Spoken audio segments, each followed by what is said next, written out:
Hello everyone! Today I'm reviewing the complete platformer tutorial course for Game Maker. It's a great resource for anyone new to creating games with Game Maker.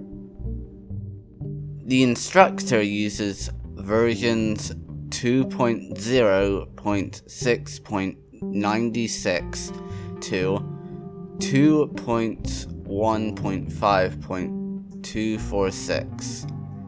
But I'm using GameMaker 8.1.218. Well, I think that's the version. It's labeled as 2024.8.1.218, which has a few differences. My version includes update that prevents some issues the instructor encounters. I do have to manually select code types when right-clicking on files, unlike in the instructor's version. Despite this, the course is still easy to follow. The course, taught by Sean from Sarah Spalding, is ideal for beginners. It focuses on building a shooter game with enemies, levels, and mechanics, and requires no prior coding experience, which was perfect for me since it was my first time dealing with Game Maker. I designed all the game assets myself, as the link to Sean's sprite resources wasn't properly protected and kept closing on me, so I created everything from scratch. Though I didn't record the very start of my work, I began by building some basic platformer elements. Now, I know what you're wondering. Who's this guy and why does he not look like the character from the thumbnail? And why does he not move properly? Well, the answer to that is the character isn't finished and the animation code wasn't fully set up.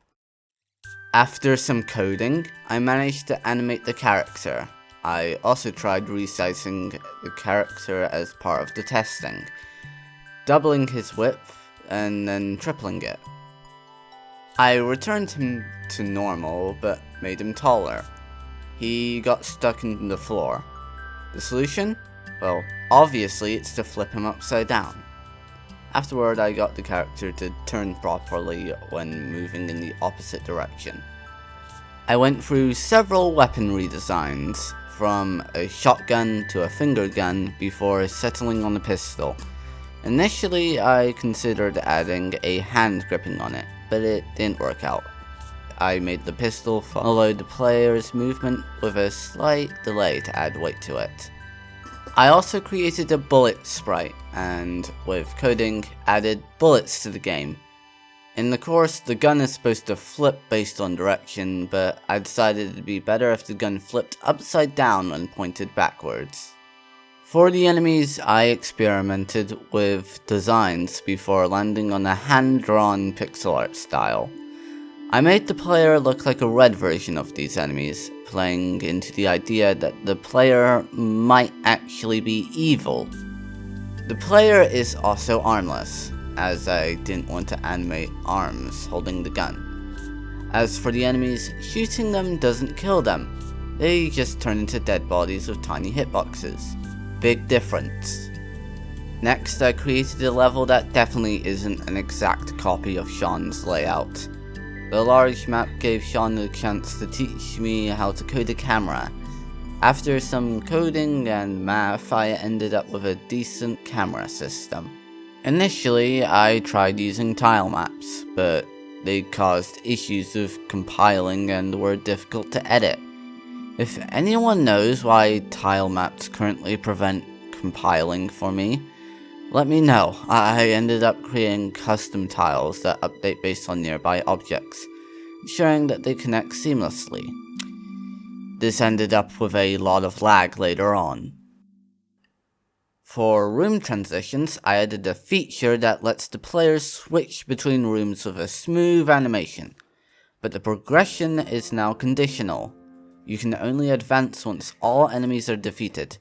This was easy to implement. I just had to check for any remaining enemies. This is different from what the guy in the course did because Sean implemented a pacifist route.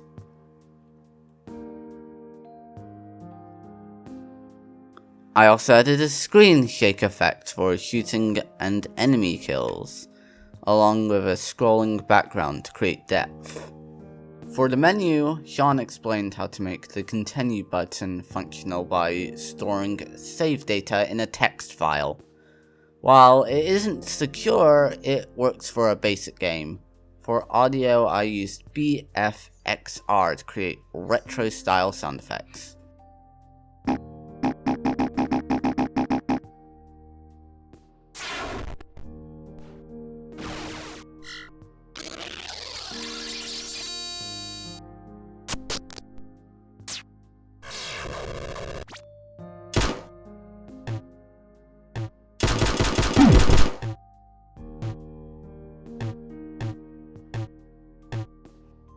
With some help from ChatGPT, I added footstep sounds that sync with specific animation frames.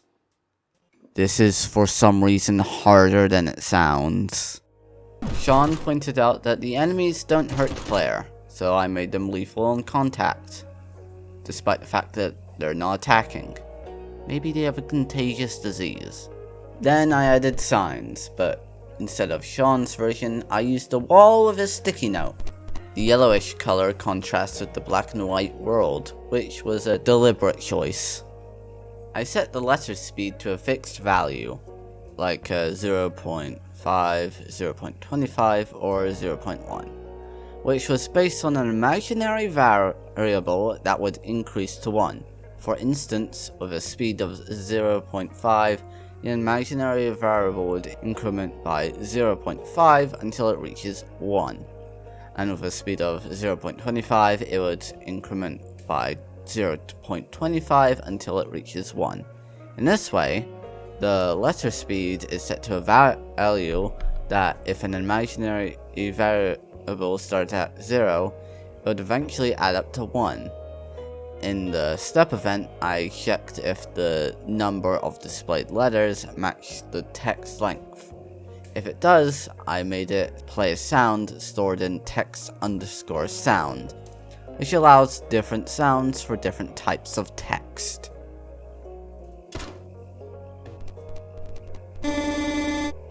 Then I changed the first level into a tutorial level. It was here that I decided the name of the game. It was called Hand-Drawn Catastrophe, as seen in this menu. I added a fear of heights mechanic for enemies, which made it so that whenever they approached an edge, they would turn around. And a jump buffer, which makes it so that whenever you fall off an edge, you have a few frames to jump again. Then I created a crate with gravity, something the tutorial doesn't cover. It was simple. If there was no wall directly beneath the crate, its Y position increases by 1, making it fall. Next, I made it so that you can pick up the gun before using it. I added dust effects and gave some enemies guns. I also followed a tutorial on creating UI, but it behaved strangely with my current version of GameMaker. I created an ovoid object, which is invisible and instantly kills the player on contact. It's primarily used for bottomless pits or areas that are too deep to escape. I added an animation for the bullet when it hits an object, where it sparks briefly before disappearing.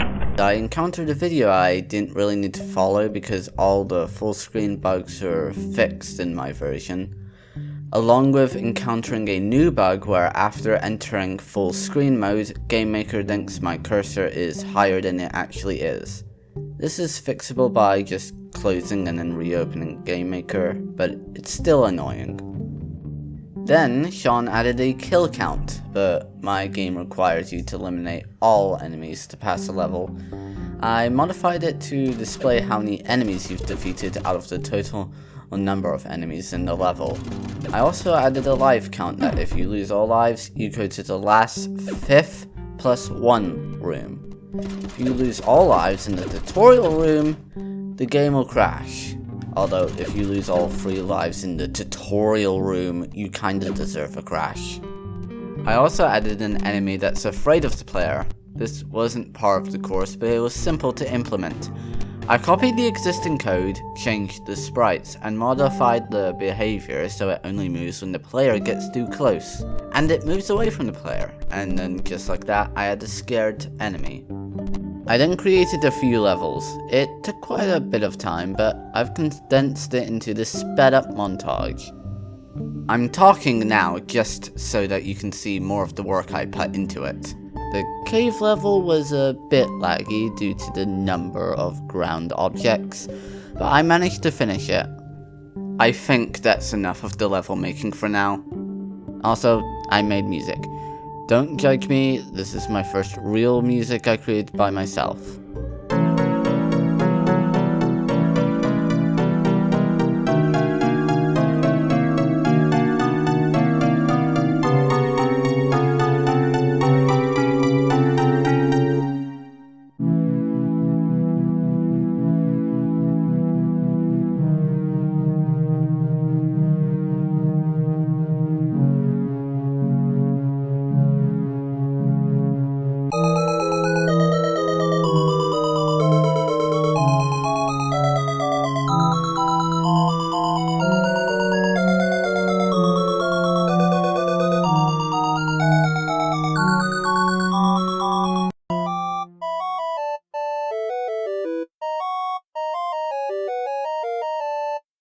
I made a music system by following a tutorial, which, this looks familiar. Wait, that's the course I was doing while writing the script. And after an ending and a few final touches, I'm done! And with that, the demo of Hand-Drawn Catastrophe is complete. If you'd like to try it out, there's a download page linked in the description, not the comments. Keep in mind, it's just a demo, and there's a chance I might not finish the full game. If I do decide to continue, it likely won't be for a while. As for the course, I can't recommend it enough. It's a fantastic starting point for anyone new to GameMaker. Before this, I had no clue how to code in GameMaker, and now I have at least a vague idea of what I'm doing. Sean does an excellent job of breaking everything down into manageable steps, making it approachable even for complete beginners. Thank you for watching, and I hope you enjoyed the demo and the course, mostly the course.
Bye.